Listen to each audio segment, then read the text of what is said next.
आइए student start करते हैं अपनी आज की क्लास जिसमें हम आगे बढ़ाएंगे क्लास 11th अकाउंटिंग का topic basic accounting terms. So students basic accounting terms में अब टाइम आ गया है इनकम के बारे में समझने का और इससे रिलेटेड जो इंपॉर्टेंट पॉइंट्स हैं उनको करने का। सो आइए स्टूडेंट शुरू करते हैं अपनी आज की क्लास जिसमें हम इनकम की डेफिनेशन पहले समझेंगे और उसके बाद इसका रियल मतलब समझेंगे।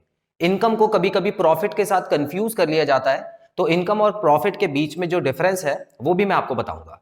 सो आइए स्टूडेंट शुरू करते हैं। तो आप देख सकते हैं the difference between revenue and expense is called income. So students revenue और एक्सपेंस के बीच में जो डिफरेंस होता है उसको इनकम बोलते हैं। देखिए यहाँ पे एक्सपेंस के बारे में तो हमको अच्छे से पता है और एक्सपेंस पे मैंने ऑलरेडी एक पार्ट बना लिया है।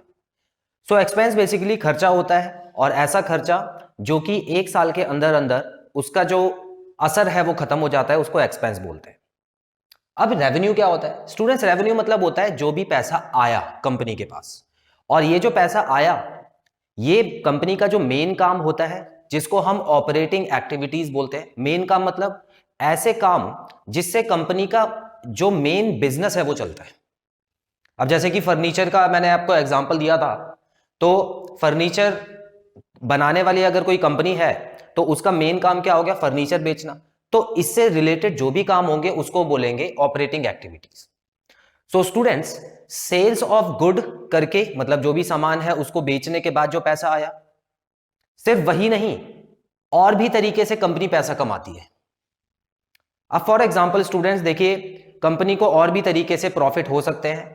एग्जांपल के तौर पे समझते हैं, मान लीजिए एक मशीनरी है जो कि पुरानी हो चुकी है लेकिन उसकी बुक वैल्यू हमारे पास जितने की है उससे ज्यादा पैसा हमको मिल गया जब हमने उसको बेचा, तो यहां पे प्रॉफिट हो गया, एक तरह से इनकम हो गई। तो स्टूडेंट्स ये जो प्रॉफिट है इसको भी इंक्लूड कर लिया जाता है इनकम में। हालांकि ये कंपनी का मेन काम नहीं है। क्लियर? तो मेन काम क्या था? फर्नीचर का। उससे जो पैसा आया वो तो हमने इंक्लूड किया ही किया, लेकिन साथ में ऐसा पैसा भी इंक्लूड कर लिया जो कि मेन काम नहीं है। एक और एग्जांपल ले लेते हैं नॉन ऑपरेटिंग एक्टिविटीज में। एक और एग्जांपल हो सकता है जैसे कुछ कंपनीज होती हैं उनके पास जो एक्स्ट्रा पैसा बचा होता है जो उन्होंने सोच रखा है कि फ्यूचर में अपनी ग्रोथ के लिए यूज करेंगे, तो ऐसे पैसे को कहीं इन्वेस्ट कर देती है। अब वो या तो बैंक को दे सकती है, फिक्स डिपॉजिट करा देते हैं कभी कभी, या किसी और कंपनी में शेयर्स खरीद के उस कंपनी को पैसे दे सकती है, उसमें इन्वेस्ट कर सकती है। तो स्टूडेंट्स यहां पर क्या होता है, अगर मान लेते हैं कि कंपनी को रिटर्न में कोई इंटरेस्ट मिल रहा है या डिविडेंड मिल रहा है या किसी भी तरह का प्रॉफिट मिल रहा है तो वो भी इनकम में इंक्लूड हो जाता है। अब देखिए यहां पर कंपनी का मेन काम तो कुछ और ही था, कंपनी का मेन काम था फर्नीचर बनाना, लेकिन उसने और भी तरीके से पैसा कमाया। तो ये सारे जो पैसे कमा रही है कंपनी ये इनकम में इंक्लूड हो जाते हैं। Clear students? तो बेसिकली जो रेवेन्यू है, रेवेन्यू ये सभी से जो पैसा आ रहा है उसको रेवेन्यू बोला जाता है। तो उसमें से अगर आप एक्सपेंस को माइनस कर देंगे तो इनकम हो जाएगा। अब यही डिफरेंस प्रॉफिट और इनकम में भी है जो कि हम आगे पढ़ेंगे। ठीक है, चलिए स्टूडेंट्स तो यहां देख सकते हैं it is a broader term than profit as it includes profit from activities other than operating activities. So students यहां पर मैंने इसका आपको मतलब बता दिया है। अब देखिए प्रॉफिट और इनकम में क्या फर्क होता है, सेकंड पॉइंट पे लिखा हुआ है साफ साफ। सो कभी भी कंफ्यूज मत करना, ये मत समझना प्रॉफिट और इनकम एक ही चीज है।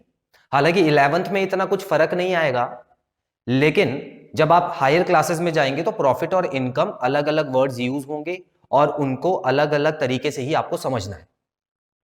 सो प्रॉफिट बेसिकली हो गया कंपनी का जो मेन काम है उसके थ्रू कमाया गया पैसा, प्रॉफिट। क्लियर? प्रॉफिट मतलब जो कंपनी का मेन काम एग्जाम्पल फर्नीचर बेचना। देखिए मैं और एग्जाम्पल नहीं ले रहा हूं क्योंकि एक ही एग्जाम्पल से आपको चीजें समझाऊंगा तो बेहतर समझ आएगा।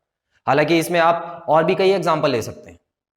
कंपनी मैन्युफैक्चरिंग की बहुत सारी चीजें मैन्युफैक्चर करती है। अब सिर्फ फर्नीचर का काम नहीं होता, आपको पता है कपड़ों का काम भी होता है, केमिकल्स का काम भी होता है, और भी कई तरह का प्लास्टिक मटेरियल का काम भी होता है। तो कोई भी एग्जाम्पल आप समझ सकते हो, लेकिन अगर फायदा कमाया गया है मेन काम से तो उसको प्रॉफिट बोला जाता है। अब इसमें जो नॉन ऑपरेटिंग एक्टिविटी से आपने पैसा कमाया है जैसे इन्वेस्टिंग से या पुराना फर्नीचर या कोई एसेट बेच के, तो वो इसमें नहीं आता, प्रॉफिट में वो नहीं आता। हाँ इनकम की बात करोगे तो वो इंक्लूड होगा। तो यही फर्क है प्रॉफिट और इनकम में। हालांकि जो मैं नेक्स्ट वीडियो लेके आ रहा हूं उसमें प्रॉफिट के बारे में ही बताऊंगा, लेकिन मतलब आप अभी से समझ लो।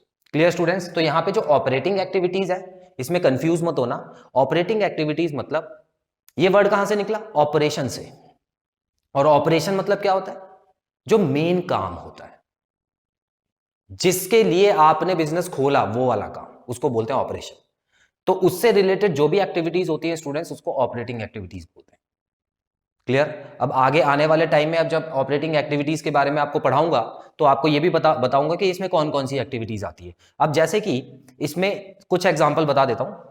सेलिंग एंड डिस्ट्रीब्यूशन एक्सपेंस होता है। सेलिंग एंड डिस्ट्रीब्यूशन मतलब बेचने में जो खर्चा आया। अब ऐसा तो नहीं है कि यहाँ पे पड़े पड़े सामान बिक जाएगा, हमको दुकान पे डिलीवर करना होगा। हो सकता है कि हम लोग ऐसी कंपनी चला रहे हैं जो खुद की सीधा डायरेक्ट सेल नहीं करती है, वो किसी और रिटेलर्स की मदद लेती है जिनके पास शोरूम्स वगैरह, तो उनके पास पहुंचाने में खर्चा आया होगा, तो सेलिंग एंड डिस्ट्रीब्यूशन। तो इस तरह से, या किसी क्लाइंट के यहाँ हमको भेजना है, कस्टमर के यहाँ सामान भेजना है, तो उसका भी खर्चा आया होगा, तो इसको बोलते हैं ऑपरेटिंग एक्सपेंस।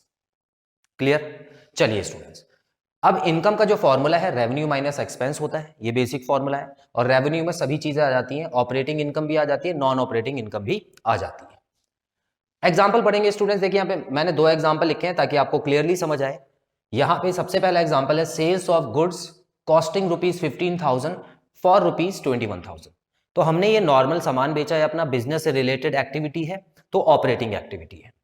तो ऑपरेटिंग एक्टिविटी को क्लासिफाई कर दिया गया है। सो यहां पर स्टूडेंट्स देखिए, यहां पर रेवेन्यू कितना हुआ? रेवेन्यू हो गया 21,000, और एक्सपेंस कितना हुआ था? सामान खरीदा था 15,000 का। इन दोनों के बीच में कितना फर्क है? 6,000 का। सो यहां पर फिलहाल जो इनकम हो गई वो हो गई 6,000 की। अब इस वाली इनकम को आप प्रॉफिट भी बोल सकते हो, ठीक है? ये जो इनकम है इसको एक और नाम दे सकते हो, प्रॉफिट का।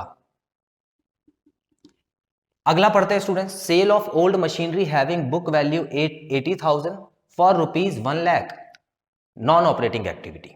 सो ऐसी जो एक्टिविटीज होती हैं, ऐसे पैसे कमाने का तरीका जो है वो बिजनेस की ऑपरेटिंग एक्टिविटी में नहीं आता है, ये नॉन ऑपरेटिंग एक्टिविटी है। ये बिजनेस का मेन काम नहीं है फर्नीचर या मशीनरी को बेचना। क्लियर? हालांकि फायदा यहां पर भी हो रहा है। अगर आप देखो 1 लाख में से 80,000 माइनस करो तो यहां पे जो इनकम हो रही है वो है 20,000, लेकिन इसको आप प्रॉफिट बोलोगे तो गलत होगा क्योंकि ये नॉन ऑपरेटिंग एक्टिविटीज है।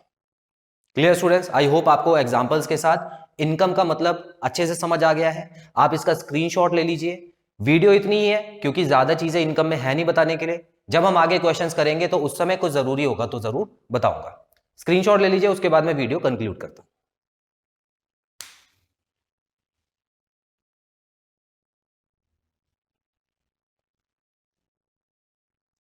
सो स्टूडेंट्स, यहां पे खत्म होता है हमारा ये पार्ट जिसमें हमने बेसिक अकाउंटिंग टर्म्स का इनकम टॉपिक अच्छे से समझ लिया है। तो आई होप आपको जितने भी पॉइंट्स बताए गए हैं अच्छे से क्लियर हैं और कोई भी डाउट नहीं है। सो बहुत जल्द मिलते हैं अपने अगले पार्ट में एक नए टॉपिक के साथ। Till then take very good care of yourselves. Have a nice time. God bless you. Bye bye.